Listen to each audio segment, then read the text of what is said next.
안녕하세요. 말레이시아 드림 한인교회 이신걸 목사입니다. 오늘도 하나님 주시는 은혜가 우리 모두에게 가득하시기를 축복합니다. 말라기서 2장 1절부터 9절까지의 말씀을 함께 나눕니다.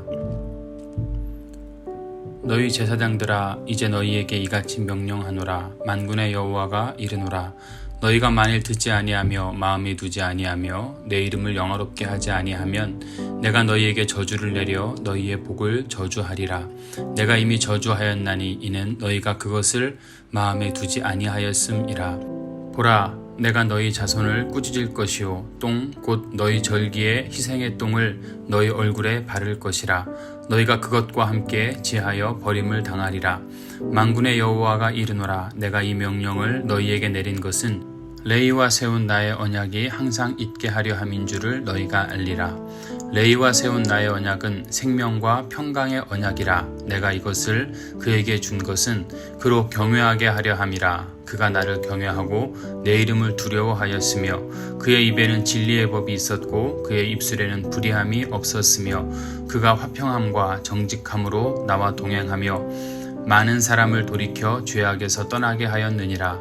제사장의 입술은 지식을 지켜야 하겠고 사람들은 그의 입에서 율법을 구하게 되어야 할 것이니 제사장은 만군의 여호와의 사자가 됨이거늘 너희는 옳은 길에서 떠나 많은 사람을 율법에 거스르게 하는도다.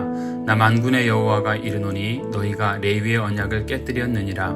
너희가 내 길을 지키지 아니하고 율법을 행할 때에 사람에게 치우치게 하였으므로 나도 너희로 하여금 모든 백성 앞에서 멸시와 천대를 당하게 하였느니라 하시니라. 아멘. 오늘은 말라기 세 번째 시간입니다. 너희 얼굴에 똥을 바를 것이라 라는 말씀으로 함께 하나님 말씀을 듣기 원합니다. 문제가 있는 사람들은 어떤 잘못한 것에 대해서 훈계하거나 꾸짖으면 그 훈계를 받아들이려고 하지 않습니다. 보통 사람들은 권면하고 잘못한 것에 대해서 이야기하면 받아들이는 마음이 대부분인데 삐뚤어진 사람들은 받아들이려고 하지 않고 오히려 화를 냅니다. 근데 점점 세상이 화를 내는 사람들이 많아지고 있는 게 참 두렵습니다. 우리의 믿음도 마찬가지입니다. 성숙한 그리스도인은 하나님의 말씀을 들으면 아멘하고 받아들이고 회개합니다. 근데 성숙치 못한 그리스도인은요, 하나님 말씀을 듣고도 화부터 내는 경우가 있습니다. 내가 언제 그랬냐, 내가 뭘 잘못했냐 라는 식으로 하나님 말씀을 듣고도 인정하려고 하지 않습니다. 성경을 보면 하나님께 쓰임받은 사람들은 다 같이 귀가 열린 사람들이었습니다. 우리가 미리 보았던 것처럼 갈라디아서 2장에 보면 베드로가 외식하는 모습이 나옵니다. 베드로가 이방 사람들과 같이 식탁에서 식사하다가 예루살렘에서 유대인이 오자 먹는 것을 중단하고 안 먹은 척 했습니다. 그것을 본 바울이 화가 나서 베드로를 질책합니다. 그때 베드로는 정말 까마득한 후배였던 바울의 질책을 듣고도 회개합니다. 우리 같으면 권위를 내세우려고 할 겁니다. 무마시키려고 할 겁니다. 근데 베드로는 그 훈계를, 그 후배의 지적을 받아들이고 회개합니다.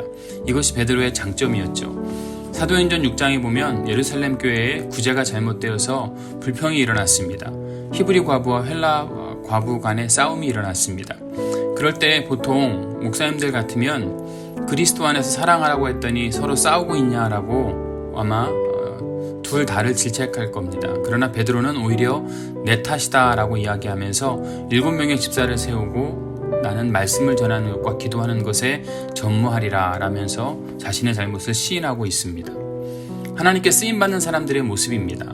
하나님께서 변화되기를 바라는데 변화되지 않으면 얼굴에 똥을 바를 것이다 라고 오늘 말라기서에서 말씀하고 있습니다. 이건 즉 버리겠다는 말씀입니다. 그럼 우리가 어떤 사람이 되어야 될까요? 첫째는 하나님을 경외하십시오.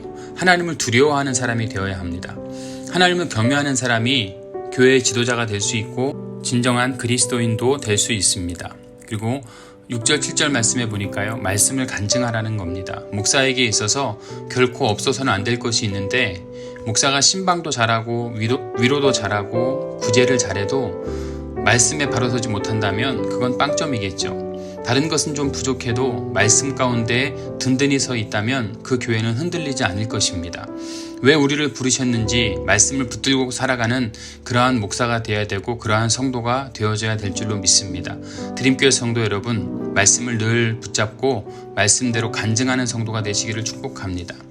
그리고 9절 말씀에 보니까 차별 대우를 하지 말 것을 우리에게 강조하고 있습니다. 율법을 행할 때 지도자들이 불공평하게 편견을 가지고 대하지 말아야 합니다. 목회할 때 중요한 것은 공정성입니다. 부자니까 잘해주고 가난하니까 무시하고 배웠다고 인정해주고 못 배웠다고 무시한다면 교회가 깨질 수밖에 없겠죠. 이런 자들에게 하나님은 나도 너희를 백성 앞에서 멸시와 천대를 당하게 하겠다 이렇게 말씀하시죠. 어떤 사람이라도 다 품을 수 있는 교회가 되어져야 합니다.